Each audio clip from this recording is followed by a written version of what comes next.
I don't have an easy job here because the only way I can tell you how to reduce non-synchrony is first to tell you how to recognize it, and second to tell you why it happens, and third to tell you how to reduce it, because we can't reduce it unless we can see it and know what is causing it. There are several forms of non-synchrony, and time only allows me to talk about one, which is the most common and the most clinically significant, and that is the delayed triggering and ineffective efforts, which are basically examples of the same phenomenon. First, I want to ask you, can you see the slide from the back? Because I have black background. Is that okay? I will assume it is. Okay. So delayed triggering and ineffective efforts, to show them to you, I have several tracings that show diaphragmatic pressure as an index of respiratory muscle output, the true inspiration and expiration of the patient. And then we have here airway pressure, which reflects the ventilator cycle and the resulting flow, inspiratory up, expiratory down, which is the result of both the patient and the ventilator. And as you can see here, the patient's inspiratory effort began at this point, as you can see from the rising phase, but the ventilator did not trigger until this point. So this is what physiologically we refer to as trigger delay. It is to be distinguished from ventilator triggering delay. You see the ventilator, this is flow here, and the blue line is the zero flow. The ventilator doesn't know anything of what's going on here until flow reaches zero, or pressure goes down below PEEP. So the ventilator can only see from this point on, and when you adjust the ventilator trigger, you can only affect this part of the delay. But before flow reaches zero, there is another component to the delay, which is related to the presence of intrinsic PEEP. When there is intrinsic PEEP, as evident here by the fact that expiratory flow is still high at the beginning of inspiration, the muscles must generate some pressure to overcome intrinsic PEEP before flow becomes zero and before the ventilator has any chance of even triggering. So that the trigger delay is the combined delay due to intrinsic PEEP and to ventilator triggering. The other aspect of it is if you have delayed triggering, the chances are the end of the inspiratory phase will happen before the end of the ventilator cycle. Now, I'm going to run a series of these slides to show you the extent. This is what we call mild to moderate trigger delay. It is not really severe. More often, particularly in pressure support, you see something like that. And here again, we have the pressure of the diaphragm and airway pressure and flow. And in this case, you see that the ventilator triggers almost at the end of the patient's inspiratory effort, and the ventilator is actually pumping air during neural expiration. So this is a moderate type of non-synchrony, and it is very common, as I said, particularly in pressure support. Here is a more advanced form of non-synchrony, and you can see this is patient effort again. And here in most breaths, the ventilator is triggered at the very end of neural inspiratory effort, but there are some efforts in which are a little bit weaker, which fail to trigger the ventilator. So this is the next step, which is that we have, not only do we have out-of-phase relation in the breaths that are triggered, but we have actually some breaths that did not trigger the ventilator. Then you have a more severe form, and you can see that the ventilator here gets triggered only once every third breath. We have an ineffective effort here. We have an effort that happened actually during the same inflation that was triggered by the previous breath. And then it can get much worse, as you can see here. So that is the spectrum of delayed triggering and ineffective efforts.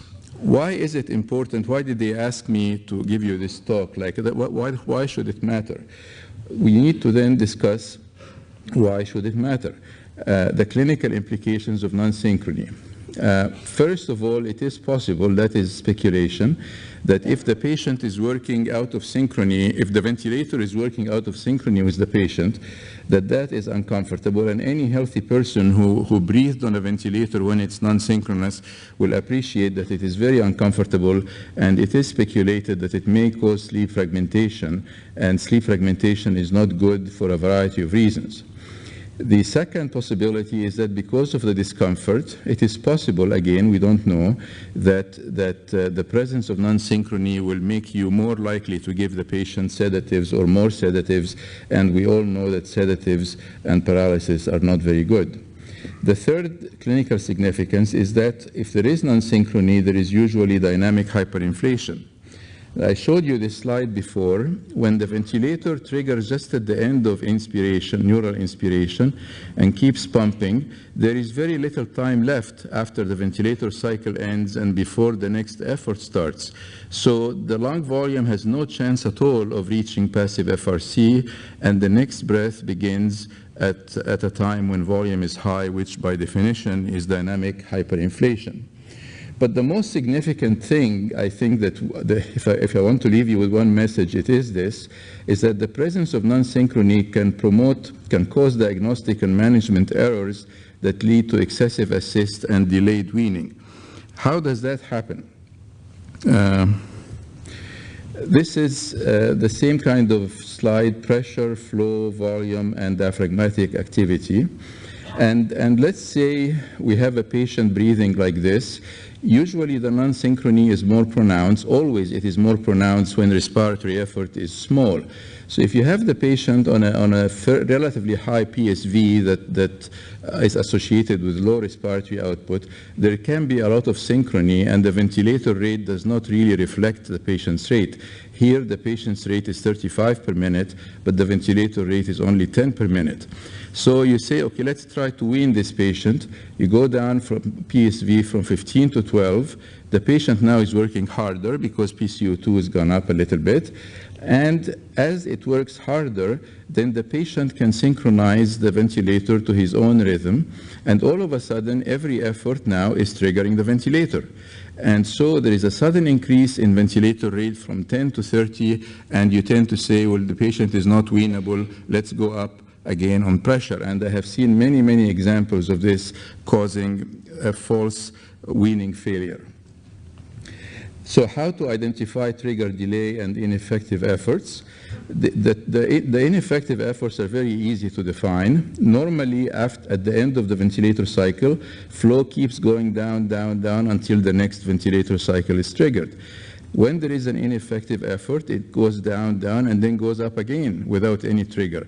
So there is this transient reduction in expiratory flow, which is very easy to identify. The only thing you need to be careful of is to distinguish it from a cardiac artifact, which sometimes does that.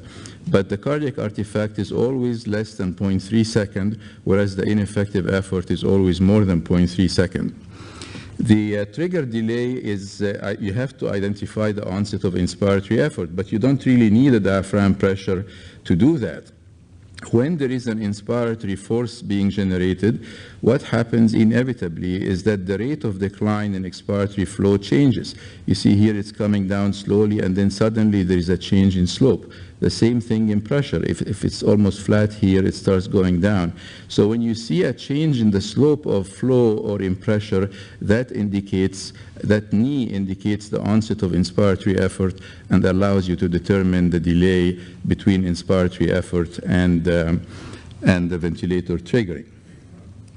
There is one, how am I doing? I have 5 minutes. There is another type, so this is easy to identify when you have this transient reduction in flow that goes up again, but to identify efforts that happen during the inflation phase, typically in pressure support, and this is the only mode in which you can have two inspiratory efforts in the same inflation cycle. Typically flow is high early and comes down, down until you reach a flow threshold and the ventilator cycles out. If in pressure support you see flow going down and then rising again, that is a sure sign that there was another effort in between. There is no other way that this can happen. So when you look at this tracing without PDI, you can see I know there was an effort here triggered the ventilator. There has to be another one here because there is no way flow can rise again. Here is another one, here is another one, here is another one, here is another one. So you can actually count the patient's true respiratory rate without needing any PDI. So how to fix it then? What are the causes of trigger delay and ineffective efforts? That's what we need to fix. Failure to trigger, whether causing ineffective efforts or delayed triggering, has to be associated with weak patient efforts. If the patient is generating a lot of pressure, he will trigger the ventilator no matter what. So there has to be weak patient efforts, but not enough. That's not enough. If the patient's efforts are weak and there is no dynamic hyperinflation and the ventilator sensitivity is good, there would be no trigger delay and no ineffective efforts. So the weak efforts have to be associated with either dynamic hyperinflation or poor ventilator trigger sensitivity. So the obvious treatment then is reduce the assist. If you reduce the assist, the efforts are going to increase and you're going to reduce this problem. Of course, if you reduce the assist a lot, maybe you're going to reach a point where the patient is in distress. So you have to compromise and reduce it enough so that you have less non-synchrony, but the patient is still comfortable. The second thing you need to do is to find out whether whether there is dynamic hyperinflation or poor ventilator sensitivity. And the way to do that is very simple. You get a tracing of pressure and flow on a fast speed on the waveform monitor. And as I told you, you can identify the onset of inspiratory effort from the change in slope here or the change in slope here. And you know when the ventilator triggered, then you divide that interval into two components. One, by where flow reached zero.